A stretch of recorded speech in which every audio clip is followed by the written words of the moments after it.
Hello, hello, hello, beautiful unicorns. How you doing in this magnificent Thursday? Hope your day is going to be better if it's not, and if it is, perhaps it's going to get better. Yana, Kasperczak, your spiritual awakening core energy coach, and my soul's purpose is to help you get your shit together so you can break free from the mental prison that you find yourself in and live a fulfilling life that you're proud of and love to wake up to every single day, no matter what you're doing. No matter what you're facing, no matter what you're supposed to be doing for that day, to help you in all areas of your life. Okay, so today the topic that I have for you guys is something that I hear over and over and over again, and I myself still catch myself in that place and space and in that state of being, not nearly as often as it used to, but it is human nature to feel and to care and to worry. So if you are hoping that what it means to get your shit together is to never ever have any kind of bad negative feelings or emotions going forward, then I'm going to burst your bubble and tell you that that's not what it is, and you're not going to find that. Because life is all about ups and downs. Life is an emotional roller coaster, and if you are human, you're going to experience all kinds of emotions. And what defines having your shit together is knowing what to do and how to do it, and not when things, hit the fan or the shit hits the fan and you're going through a challenging time. It's to not only know what to do, but actually doing it. It means overcoming yourself, and it means not feeling completely and utterly destroyed. At least for a moment you might, because we all have very challenging times sometimes. But to understand our feelings and emotions and overcome them. Face them head on and not run away from them. To face all the problems, all the challenges, all the insecurities head on and not run away from them.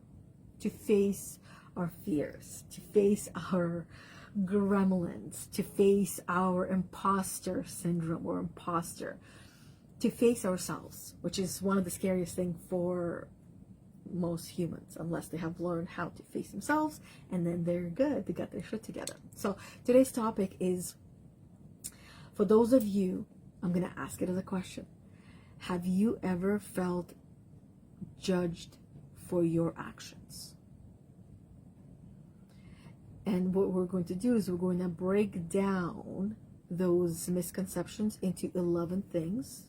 I know there's a lot more than 11, but we'll just talk about the 11 misconceptions, and I will help you to find beauty in authenticity.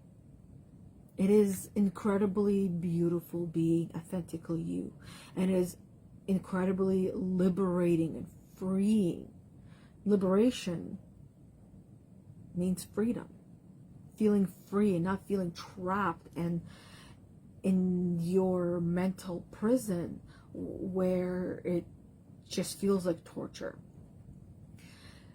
So let's get into these 11 misconceptions. Okay, the first misconception is, I want you to start recognizing your worth. Understanding that you have value as a person, that you add value, whether you believe it or not, whether you see it right now or not, you have value, you add value, you are worthy, and you do so much.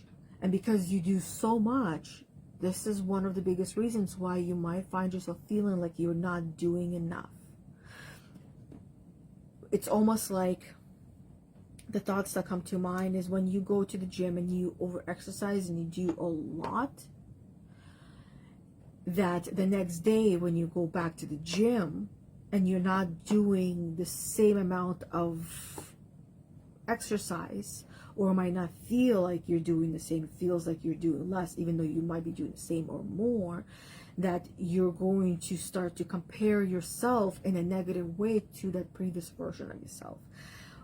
Whereas there are two options when you're comparing yourself to your previous version of yourself. You can compare yourself in a negative way, or you compare yourself to the previous version of yourself in a positive way. So negative is where you know what that's going to feel like. It's not going to feel good, where you're questioning yourself. Am I doing enough? I did more yesterday. Why can't I do this today? And having the negative emotion attached to those questions, whereas you can also have the positive attachment to those same questions, where you're just in a more uplifted space and thought and energy. So understanding that your value as a person is not determined by others' opinions of you. What other people say or think about you is none of your business. This is one of my favorite quotes.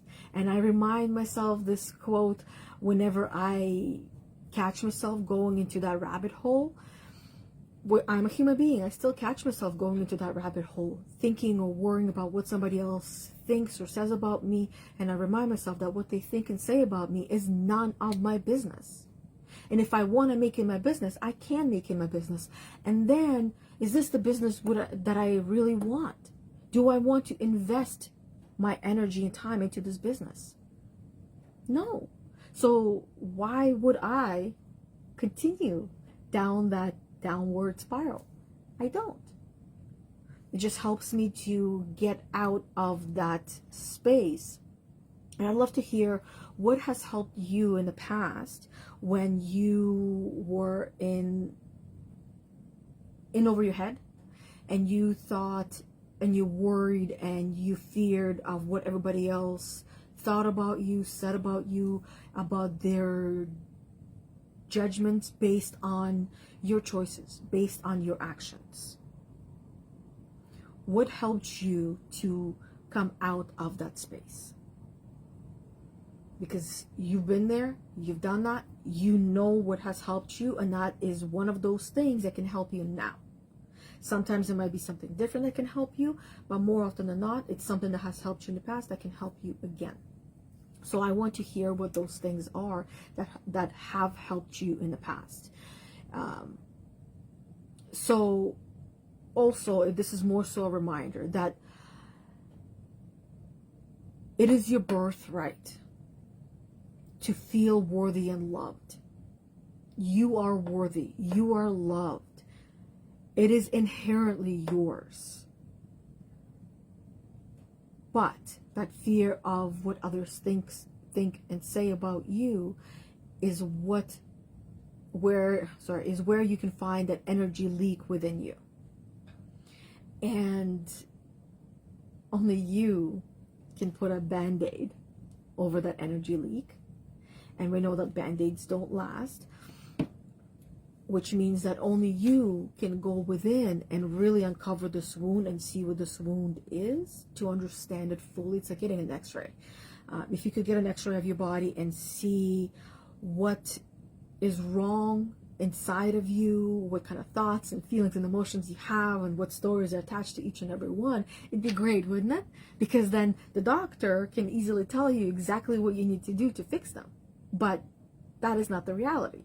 The reality is that you can only do that with the actual health. When you have a broken arm, you can go to get the x-ray, and someone, the expert will tell you all they need to tell you. Most of these things probably will go right over your head because they speak in a language that you might not understand. And when it comes to your emotional healing and your spiritual healing, those are the things that only you can understand and figure out and express them in a way that is understandable to you, because you are the expert in you. No one else is the expert in you.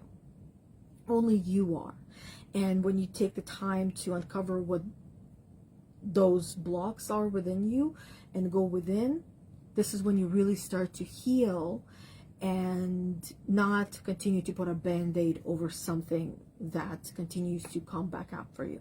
Because eventually, the moment that you try to put that band-aid on, it'll come right off. It won't even stick anymore. And that's us trying to fix a problem or with a solution that is now outdated at this point. So the second thing, the second misconception is, I want to help you to start seeing your imperfections as perfections. You are perfectly imperfect. Yes, there are ways that you could be more perfect, but perfection itself does not exist. What perfection is an image, it's an idea of an ideal. It is a certain expectation, it is a certain standard you have set up for yourself, or have allowed someone else to set up for you, agreeing to it, but not fully understanding what you're signing up for. So the standard of perfection that you have within you right now, that you're carrying, might be the very thing that continues to bring you down. So redefining what perfection means to you might be the first place you go to in the area of life where it's coming up for you right now, and face it head on and deal with it head on. Embrace your imperfections. Allow yourself to be imperfect and make mistakes. Because in reality, there are no mistakes. Because they're lessons. Each and every mistake is actually a lesson. And the only mistake is not giving ourselves the time and the space to learn from that mistake. It's ignoring it, and making that choice, the same choice, over and over and over and over again, until we learn from that mistake and do better. So each mistake is an opportunity to be better, to learn better, to do better. It is a lesson. And until we learn it, we can't get to the other side. In order for you to pass your classes in school, you gotta go through the lessons. And if you didn't learn the lessons the first time, guess what? You gotta go to summer school. And if you didn't learn that in summer school, you still didn't pass, guess what? You gotta have to do it again. You gotta repeat it again. And that's how things happen in life as well. We're given lessons sometimes every single day. Actually, we are given lessons every single day. It's just some of them are seemingly small, that we don't notice that they're lessons. We don't recognize because we already get it, while others are so loud and prominent that we hear it. And sometimes we fear it and we don't want to deal with it and put it away to deal with it later. But then when later comes, it's kind of like the compounded effect, compounding interest. Where if you put money into the bank and they offer you compound interest on that money of yours, you're going to double it up. So when you're putting your lessons, your opportunities for lessons, or your tests or your exams of your life, if you're putting them away into this bank that is you one day will notice that compounding effect of how big of a lesson now this feels, based on when you initially had the opportunity to learn and overcome that lesson and apply that lesson. So perfection is an unrealistic standard, which we talked about a little bit in this video. And there's I believe last Thursday on the previous Get Your Shit Together, I was talking about perfection as well, where you really start to understand a little bit more about perfection and what that means and looks like to you. And the biggest aspect, the biggest key to embracing authenticity and being authentic is accepting those imperfections of yourself and owning them and allowing them to be part of who you are, and not trying to say, no, this is not me, and fighting against who you are, fighting against your imperfections, instead of owning them and embracing them and saying, yes, this is me. Would I like to change? Perhaps yes, or perhaps no, depending on that imperfection. And whichever way you go, that is the true authentic you, whether you want to do something about it or not. Entirely up to you. The third misconception is breaking down societal stereotypes and expectations that may lead to judgment, meaning embracing diversity and celebrating your individuality, that you are different, that you are not the same.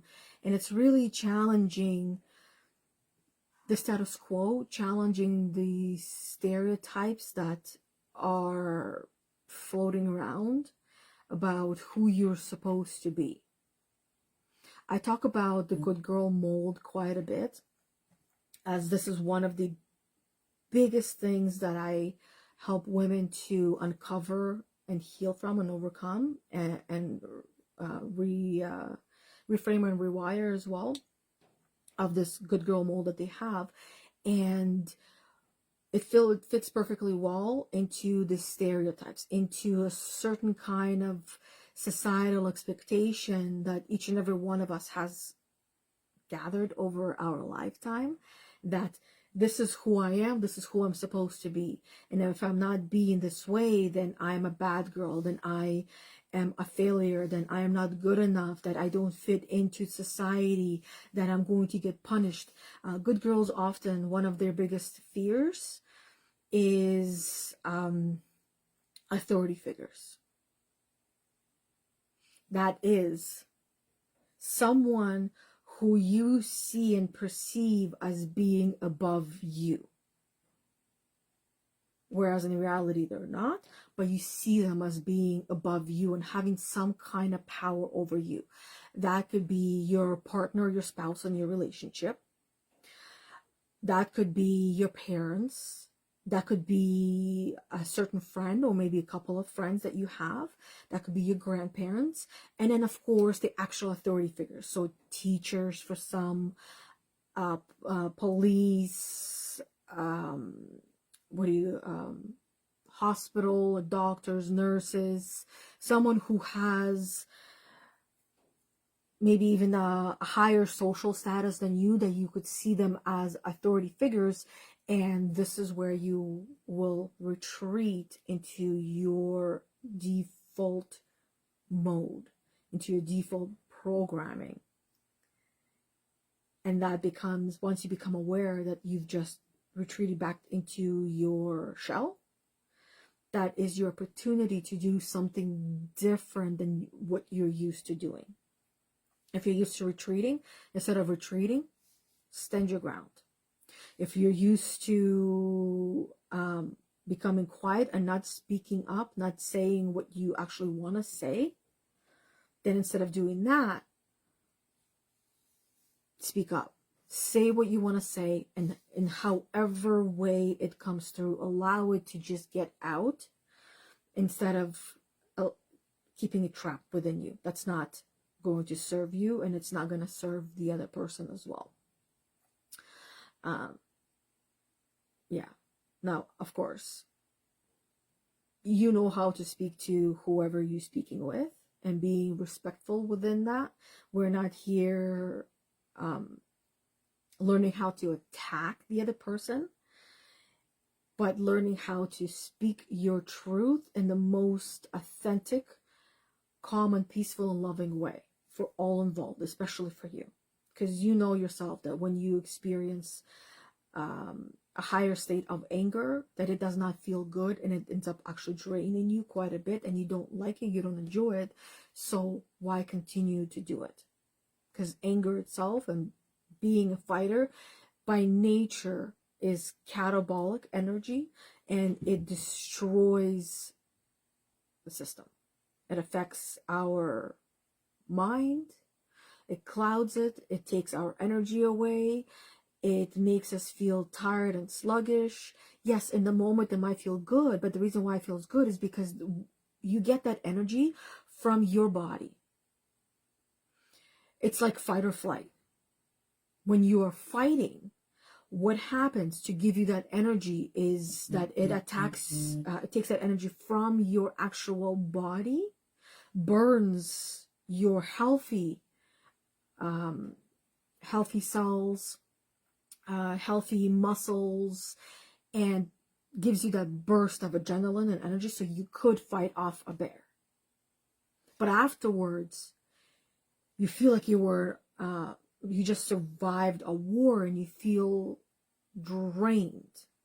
So, doesn't feel good? You know what your other options are? Go and do that. Practice that.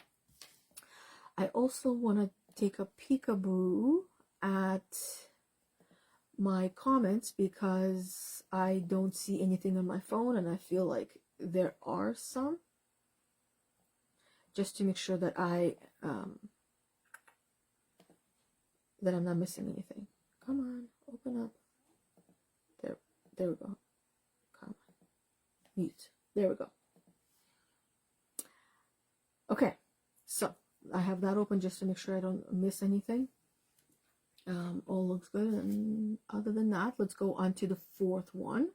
Fourth misconception is practicing self-compassion.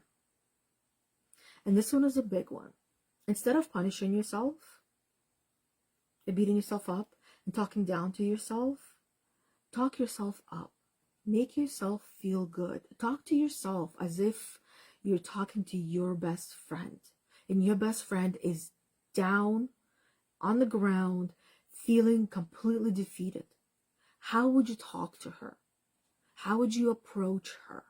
How would you help her? You're not going to be a bully in the situation. You're going to show a lot of compassion and love and understanding. So if you're going to do that with your best friend, for your best friend, to your best friend, and you are living with yourself and you are not doing that for yourself as you're meant to be a best friend for yourself, start practicing that. Start practicing that on yourself. Be kind and compassionate to yourself, to what you're going through. Be understanding, especially when you feel like you're being judged or you're judging yourself. Each and every human being makes mistakes. We all do something that we regret. But the authentic, true you, the real you, would not regret what you did, but would see it as that was a lesson that I perhaps didn't sign up for, but I did the best that I could. So of course I'm not going to regret it, because that is the very thing that makes me who I am today. So how could I regret who I am today without regretting the previous stuff? If I was regretting who I am today, then that means I'm regretting a lot of things, or some of the things that made me me. So, and regret itself is catabolic by nature. It doesn't feel good. It's draining. It leaks out energy. So seeing what is the value in that experience? What is the value in that action, in that choice? Yes, of course, you can learn more things, but seeing it as a regret is quite different than seeing it as an opportunity for a lesson and an opportunity to do better next time. Having different perception of what you're going through, what you're growing through, and reminding yourself that you are a child of this universe. No matter how old you are a child of this universe, and every child is learning every single day and learning who she is and what she wants and why she is and why she wants it, and the purpose and what makes her fulfilled, and the things that she's curious about, and the things that she is absolutely passionate about, and her gifts and her strengths and her weaknesses, and what makes her her and her quirks, and then figuring out how does she use all of that to leave a mark on this world, to help this world, to help this world be a better world than when she came to leave it in a better place. Treat yourself with the same kindness and understanding you would offer to a friend. Simple. I know it sounds simple, but when the time comes, it does not sound or feel simple. It can feel like Mount Everest, where you're trying to climb this Mount Everest and you've never even hiked a day in your life. And that's because you have never actually hiked a day in your life. And that's why it would feel like an impassable mission for you to show love and express love and compassion and kindness and understanding towards yourself, because you haven't practiced that. You haven't done that. For most of your life, that voice, those voices inside your head, they were just collecting and gathering information. You didn't hear them. And then one day you started hearing them, but you started hearing them and you weren't even aware that they were there until your awakening, where you start to become quite aware of all those voices, all those thoughts, all those self-crippling, helpful tips and tricks that you were giving yourself. And then once you do become aware of it, that is your opportunity to understand it and then change it to the one that makes more sense. Because if we don't take the time to understand and make sense of what it is and why it is, the rewriting and the rewiring part often does take much longer to do, because you're not getting down to the root of understanding what it is. But when you understand it, it just becomes so much simpler. It's like when you have, those of you who journal, whether you journal on paper, whether you journal digitally, or whether you do video journaling, however you journal, and you get those spiraling thoughts out of your head and on paper, you would understand what I mean. Is that when they're in your head, they feel heavy, they feel impossible, they feel that you don't understand what they are, but they cause a lot of internal turmoil and feelings and being triggered and emotions coming to surface. But when you write those things down, those thoughts and those ideas and whatever it is that's causing you to spiral, that when you see it in front of you, all of a sudden it makes sense and you feel relieved and you feel like a burden has been taken off of you, because now there is clarity and there's no longer the storm or what's spiraling inside that storm. Same concept. So let's go through the other ones a little bit quicker, because a lot of these things will be quite relatable.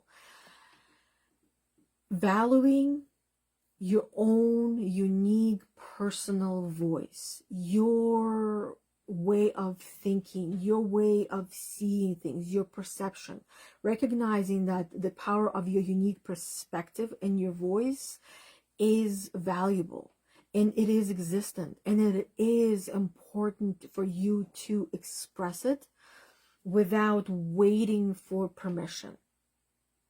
Now, of course, that's also not an invitation to go and tell all of these people that you want to say whatever you want to say to and potentially burn bridges and damage relationships. It just means that when the opportunity comes and where you can speak your truth and you can express yourself and help somebody else see your perceptions, your perspective on things, then you can do that.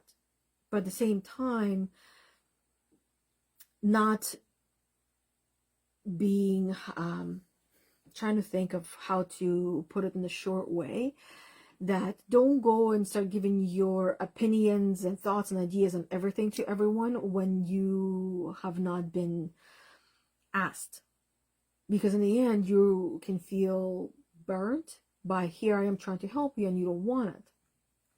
Wait for someone that you want to help for them to ask you to help them, without assuming that they need or want the help.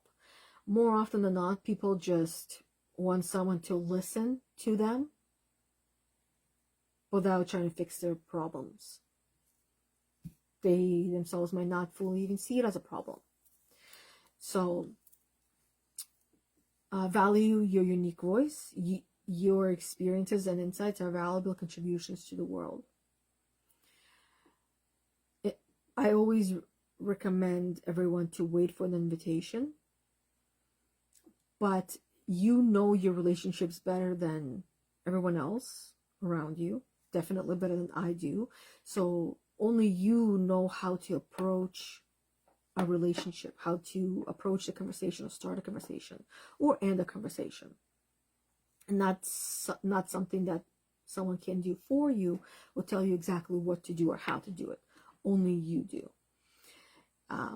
Number 6, surround yourself with support. Seek out supportive individuals who uplift and validate you for who you are, who see you for who you are, who understand you and don't try to change you. And you will know, and you will feel, you will understand the difference when someone is trying to change you versus when someone accepts you for who you are and allows you to be who you are. One feels restricting and you feel discomforts inside, and the other one feels safe. Surrounding yourself with positive influences can help counteract judgments from others. Yeah, it's finding that balance, the balance for you.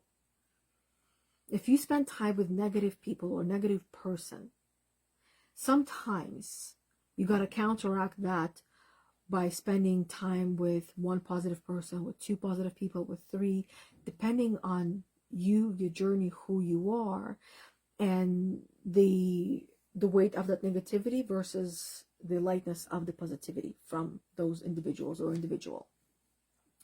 Number 7, you want to focus on yourself and your own growth and your own evolution, your own personal development, your own personal growth, and not somebody else's. Because if you're focusing on somebody else's, then you're taking your eyes off your road and you're going to crash.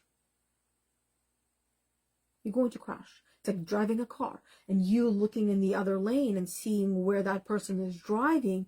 You're taking your eyes off your prize. And by not seeing where you're going, some obstacle comes up and you're going to crash right into that because you were not prepared. You were not paying attention and things just happened to you. Instead of when you are looking and paying attention and focusing on your own road and your own path, you will see it coming from a mile away and you will be prepared. And at the same time, there are people who, this might be you sometimes. This might not be your trait, your personality, but it might be you sometimes where you experience jealousy or envy, and you are looking at somebody else and you being so focused on them and you're wishing them ill intent. And what you're doing is you're wishing that for yourself. By you watching this person climb up the ladder and you trying to break that ladder for them so the way they go down, what you're doing is you are causing yourself to go down with them. You get what you give. That is the universal law. What you focus on grows. So if you're focusing on bringing someone down, you're going to experience the same thing. If you're focusing on uplifting and encouraging someone, you're going to experience that in your own life as well. What you focus on grows. Focus on negativity, it'll grow. Focus on positivity, it'll grow. Focus on you being unauthentic, it will grow. Focus on yourself being authentic, it will grow. Focus on happiness, it'll grow. Focus on I'm not good enough, not worthy, and I'm unhappy, that will grow. Whatever you focus on will grow. The example that comes to mind for me right now is Tony Robbins had shared this, and he would do this in his gatherings, where he would get everyone to close their eyes just to show you how the mind works. To close your eyes sorry, before you close your eyes, you look around your room and you pay attention and you notice and you see everything that is blue in this room. You look around and you see everything that is blue in this room. Okay, great. Now I want you to count. I want you to see how many blue things that you see in this room. Pay attention. Now you close your eyes. And the question is, how many red things were there in the room? You wouldn't know. You can't answer that. You would start to assume, oh, there were just 2, maybe 3, because you weren't paying attention. You were told to think and focus on everything that's blue. So you did that. You were a good girl. You focused on that. And then you're asked a different question, but you weren't paying attention to it. So you're not going to be able to answer that because that was not your focus. That was not in your field of awareness.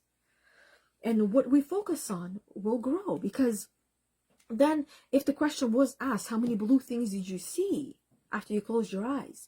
You would probably end up seeing more blue things than you did before, because you're going to be viewing that room behind your closed eyes and seeing a couple of other blue things that you didn't get to count, because you will continue to count them. So that will, whatever you focus on will grow. If you focus on the blue, it will grow. But if you're not focusing on that and you're focusing on something else, and you're hoping to see the red, but you were focusing on the blue, you're not going to see it. Okay, let's move on to number 8. If we're talking about 11 misconceptions, and how can you find beauty in authenticity, and helping you to see how judgment for your actions is not helping you. I always like to mention boundaries. Checking with those boundaries. What boundaries were crossed that perhaps were not in place or were in place, and you had allowed them to be crossed again, because your default program is that of a good girl, that you don't want to hurt anyone's feelings or upset anyone. And sometimes that means that some of these boundaries will be crossed. So perhaps you might need to set some of those boundaries again, or set new ones, and establish clear boundaries, clear, healthy boundaries, so you can protect yourself from negativity, from feeling like you're being punished or going to be punished, and from judgment as well. There's certain areas of your life where some of your friends might judge you, or someone that you care about might judge you, and then it's up to you to set that boundary and say, we're not crossing that line. You're not allowed to judge me in that area. I'll be the judge of that, not you. Thank you for your opinion. Thank you for your criticism, constructive or not constructive. I appreciate it, but let me deal with that. This is my life. This is me. You do not have a say. Why not? Sometimes you gotta speak in a very assertive way to get your point across. Because if you are tiptoeing and trying to be nice and polite and trying to explain why not to cross the boundary, guess what? You are losing power. And you're giving the power to the other person, and you're giving them more ammunition on how to deal with you, how to judge you better next time, to help you, quote unquote. You are in charge of your life. You are in charge of setting those boundaries, and learn to say no to situations or to people that are not right for you, that don't align with you, with who you are, with where you're going. That doesn't sit well. Only you got that say, no one else. Number 9.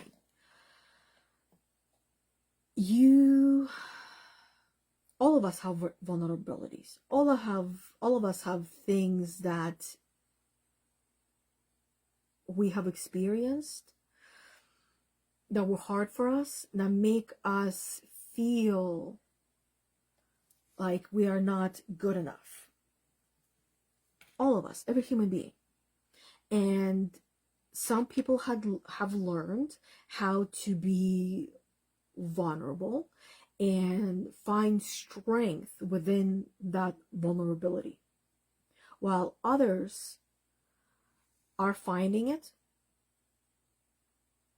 or might never find it or might never allow themselves to. But by owning yourself, by owning your vulnerabilities, this is where you find strength. This is who I am. This is how I am. Yes, I am not perfect. Yes, I have things that I'm working on. Yes, I have, what was the other one we were talking about? Imperfections. Yes, I have imperfections. We all do. We're perfectly imperfect. And that's what makes us unique.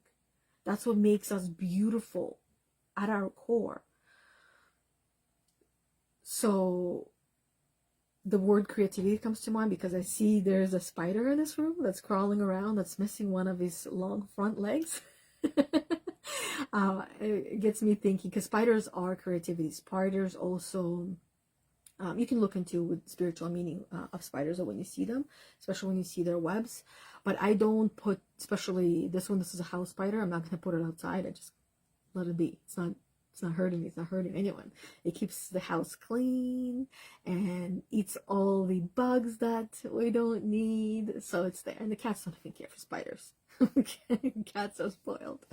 So embrace vulnerability as a strength rather than a weakness, because it is a strength.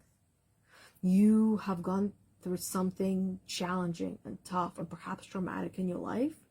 And you not only learned through it, but you survived through it, and then you thrived through it. There's so much within your experiences or within your vulnerability that you might perceive based on societal stereotypes and expectations as a weakness, whereas in reality it is not. If you really start to understand how even these societal standards have been created, they have been created to have control over you, over everyone, that it won't feel good, it won't feel right, because none of us like to be controlled. We want to be in control. That you will start to break free from it, where you start to become aware in the areas of your life where you start to become aware of how it's showing up through you. Because it's restraining, it's constraining, it's constricting. It does not allow you to be you. Because you have to be this way, you have to be that way, and if not, this is what's going to happen. And oftentimes, that's not exactly what happens. The opposite happens. And freedom exists within your authenticity. Not outside of it, but inside of it. When you are truly yourself, unapologetically yourself, you will feel free. And you won't even care about other people's judgments, because they clearly don't know you, nor will they ever know you. And they wouldn't be able to survive a day in your life either. Sharing your authentic self with others can foster deeper connections and understanding. And you can only do that through, well, not only, but one of the ways to do that is through your vulnerabilities, through your life experiences and stories. Number 10, celebrate your authenticity, meaning celebrate the unique qualities and characteristics that make you you, make you who you are. Because you're not here trying to be someone you're not. You're here trying to be the best version of yourself, and you're figuring that out as you go. Try the shoe on. If it fits, wear it. If it doesn't, try another one.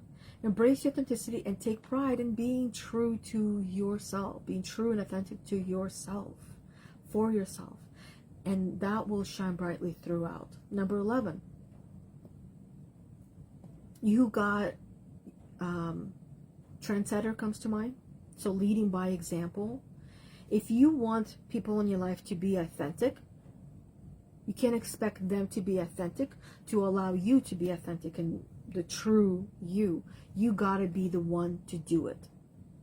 And often you gotta be the first one to do it, to set an example and lead by example to and for everyone else. it makes me think of a quote, and more like a phrase that most of you might have already heard at this point. Now it just escaped my mind. It is when you're raising your kids, and you do as I say and not as I do. Do as I say and not as I do. This is what most parents, and I'm guilty of this one as well. I catch myself still once in a while being in that state. Do as I say, but yet I would do different. So in order for me to teach my kids what I want them to learn, I got to be the one to do it first. I got to be leading them by example. And that is what the programming, most of the programming is. It's not the things that we were said, not the things that were said to us and perhaps how they were said, but it's what we watch and observe, what we learned by watching and observing. We learn by doing, by practicing, by mimicking, and not necessarily by listening and paying attention.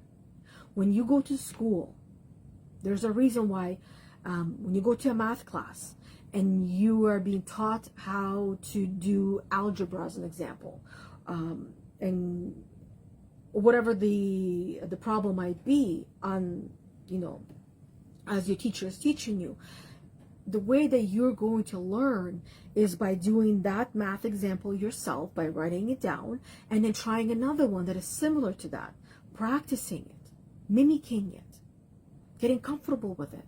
And then all of a sudden you get algebra. The same concept applies to life. When you are watching and observing your parents when you were young, you learned by watching and observing them, and then you try to mimic that. Some of you, of course, start to mimic your parents later on in life when you have your own kids. All of us actually do that. And what you're doing is you're also practicing and learning that algebra and figuring out how solving a problem works best for you. What's the easiest way for you to solve the problem? Because more often than not, there's more than one way to solve a problem. There's more than one solution to a problem. And only you can figure out what that is, especially when it comes to real life. Being a role model for authenticity by living your truth authentically and unapologetically is what's going to help others to do the same. Don't dull your light. Continue to shine your light. And especially when somebody else is trying to dim it, this is your opportunity to shine it even brighter. To step into your authenticity just a bit more. Go deeper within your authentic self. And not walk away. Not go back to the shell and hide. Because it's making somebody else uncomfortable. But it's making them uncomfortable because they're scared to do that themselves. Perhaps they don't know how. And they're just scared of something that they're not even aware of. And they're allowing their fear to dictate how they're going to be living and reacting to their life. But you know better. You know to continue doing what you're doing and then do a little bit more. And that is how you're going to help others to do the same. And that person that is fearful, eventually they will get it, right? And if they don't get it, maybe not in this lifetime, maybe in the next one. But you do you, because you don't have to live their life, you get to live your life. By being authentic and genuine, you inspire others to do the same. Plain and simple. So,